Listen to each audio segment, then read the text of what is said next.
Okay, so the sine of x is going to look like that, which means you're going to have, starting at 0, you're going all the way through to pi, and then all the way down below back to 2 pi. So notice the graph starts at 0, ends at 2 pi. It's got some key points in between. It's got the domain from 0 to 2 pi.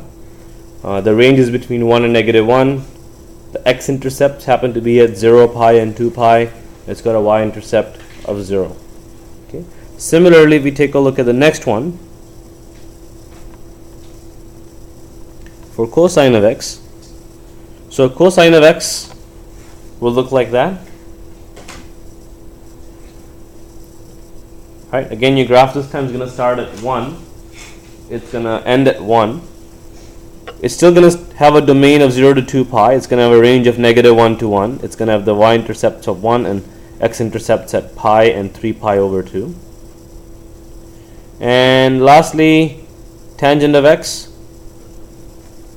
Right, again, it's going to have those values. Because at pi over 2 and 3 pi over 2, tangent of x is undefined because you're dividing by 0. There's going to be asymptotes over there, right? And it's going to behave asymptotically. So if you notice that this time it'll have x-intercepts at 0, pi, and 2 pi, same places where the sine had the x-intercepts. Sine x-intercepts happen where sine is 0. Well, if sine is 0, then tan is going to be 0 there because tan is sine divided by cosine. And it's undefined wherever cosine is 0. Cosine is 0 at pi over 2 and 3 pi over 2. So as a result, it's undefined over there. Okay. So those are the 3 graphs that you should have ended up with for your lab. Okay. Next up, we're going to sort of look at these graphs again. We're going to move on to the notes portion of it. So let's go to our 6.5 notes.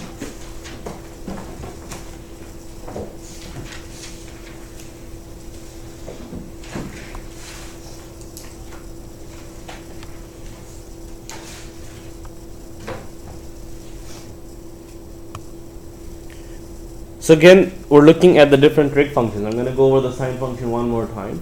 The sine, cosine, and tan function should be second nature to you. You need to be able to come up with those graphs out of memory. Like you need to know how to make those up or be able to generate them based on the information given to you. So let's take a look at the sine graph first of all. We want to graph it. So some of the key ideas we're going to look at is basically these graphs are generated as you move around a circle, around the unit circle, and look at the special triangle values. So if I start off with the unit circle, I know that at 0, sine is 0. So I know that when I'm at 0, sine is going to be 0. One full cycle of the sine function is going to be 2 pi radians or 2 pi units. So I'm going to set up my scale so I end up with 2 pi units. Right? So say for example, I want to end up with 2 pi, so I'll say this is going to be pi over 2 pi, 3 pi over 2, 2 pi. So right here. It'll be 4 pi here. Okay. And then negative 2 pi here. So I'll set up my scale that way.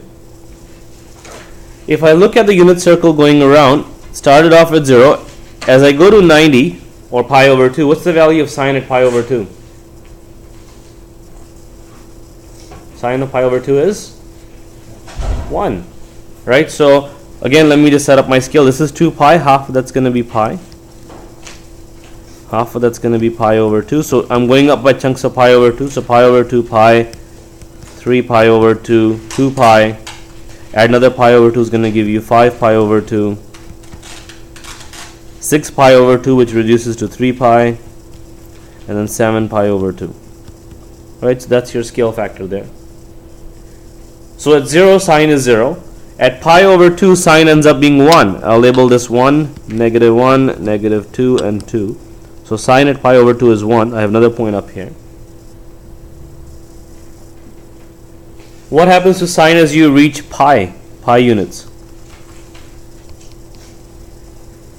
What's the value of sine at pi? Right, special triangles, dumbbell method. What do you get? 0. And that's 0 over here. Similarly, at 3 pi over 2, what's the value of sine at 3 pi over 2? -1. So we're going to be at -1.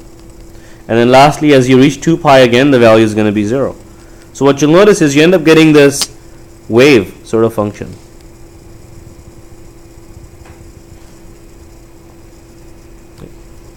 Let's fix that last part there.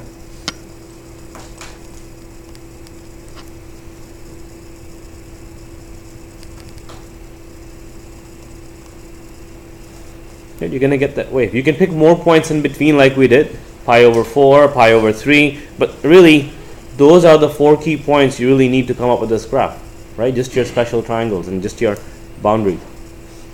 Similarly, if I keep going around the circle again, 5 pi over 2 is going to be the same reference angle as pi over 2. So whatever the value of 5 pi over 2 is, sine of 5 pi over 2, that's the same as sine of pi over 2 because they're coterminal angles. Right? So 5 pi over 2 is going to be the same as pi over 2, which is 1. 3 pi is going to be the same as pi, which is going to be 0. 7 pi over 2 is the same as 3 pi over 2, negative 1. And then 4 pi is the same as 2 pi. So if you complete that rotation, you're going to get the graph that looks like this.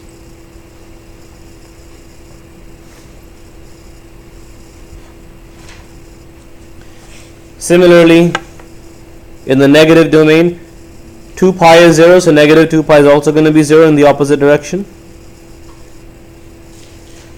Pi is 0, so negative pi is also going to be 0. Pi over 2 is 1. The negative angle that's coterminal with pi over 2 is negative 3 pi over 2. That's also going to be 1.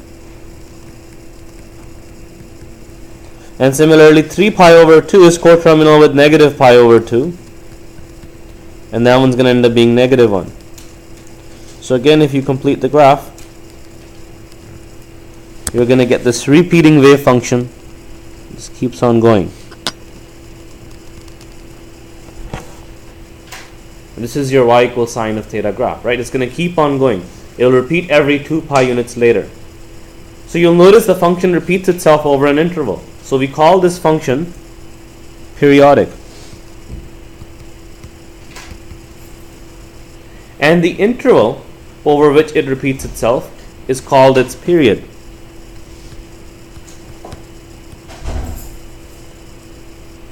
So in this case, if you want to find the period of this function, you can simply look at any 2 repeating points and look at the distance between them. So I can start off at 0 and 2 pi. Notice the graph repeats after 2 pi. The distance from here to here is 2 pi units.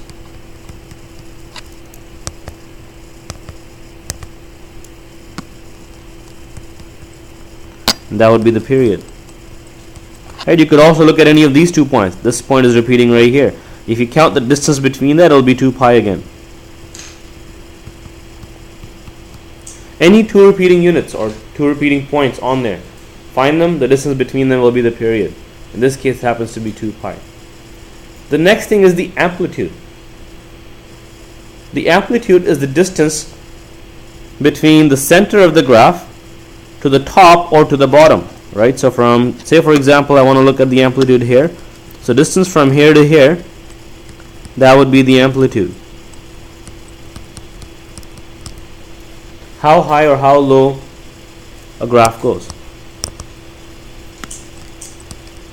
And it's always measured in positive value because it's measuring distance.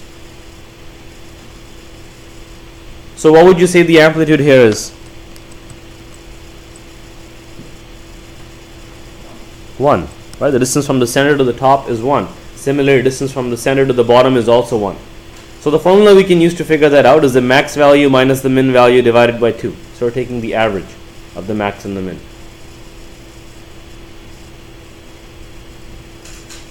Are we okay with that so far?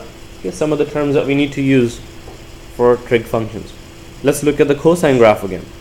Right, you've done that in 6.4, but we'll try and come up with this really quickly without all those extra points. So first things first, we need to look at our unit circle again. I'm basically going around a unit circle. So 0, pi over 2, pi, 3 pi over 2. This time looking at the cosine ratio as I go around the circle. Also let me set up my scale here. So 0, 1, 2, negative 1, negative 2. 1, 2, 3. Pi, 2 pi, negative 2 pi. Oops, I did that wrong. We'll do this one as 2 pi. This one is 4 pi. This will be pi, half in between. This will be pi over 2. 3 pi over 2. 5 pi over 2. 3 pi. And 7 pi over 2.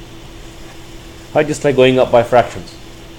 Half, 1, 1.5, 2, 2.5, 3, 3.5, 4. Right, that's all we're going up by. Similarly, negative half, negative 1, negative 1.5, and negative 2.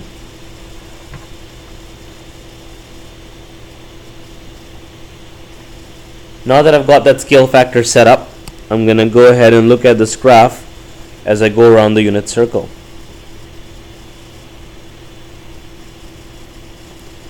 So, let's see here. Starting off at 0, what's the value of cosine at 0? What's cosine of 0? Cosine of 0 is? You can use your dumbbell method, right?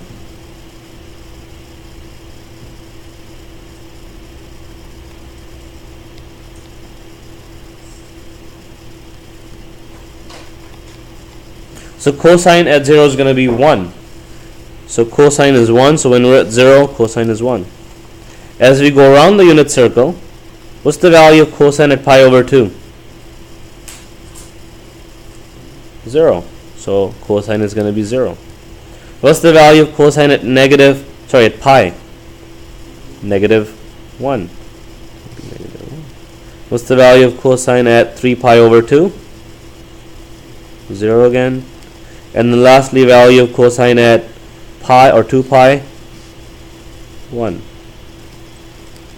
2 pi is the same as 0. So if you connect the dots this time, it's going to be the same wave function, except it appears that the wave has been shifted over a bit.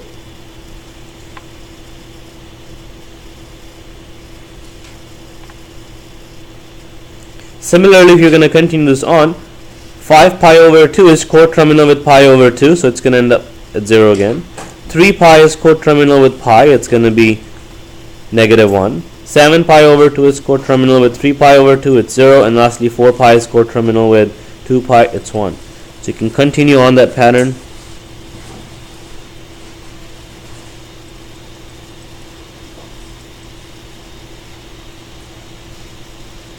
Right. Similarly, in the negative direction, negative 2 pi is coterminal with 0, which is 1. Negative pi is coterminal with pi, which is negative 1. Negative pi over 2 is going to be 0. And negative 3 pi over 2 is going to be 0. So you're going to get this continuous graph. It's got this continuous wave function. Let's try it again.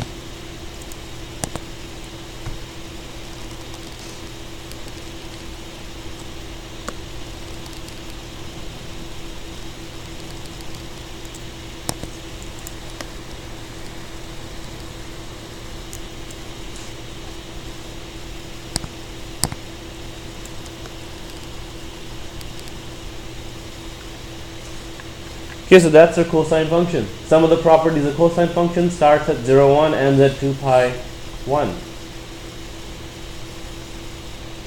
It's got its x-intercepts at pi over 2 and 3 pi over 2. You'll notice the amplitude is still 1 here. Right, amplitude is still 1. And the period is also 2 pi here.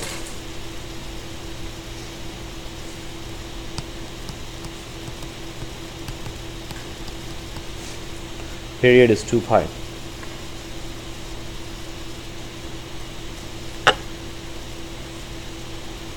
Okay, so first things first, we're now going to look at the idea of transformations with these sine and cosine functions.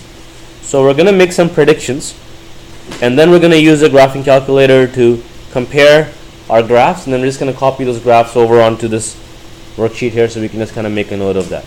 So first things first is look at the graph given to us. We're comparing cosine of theta with 2 cosine theta with 1/2 cosine theta. So What do you think is going to happen if you compare cosine of theta with y equals 2 cosine theta?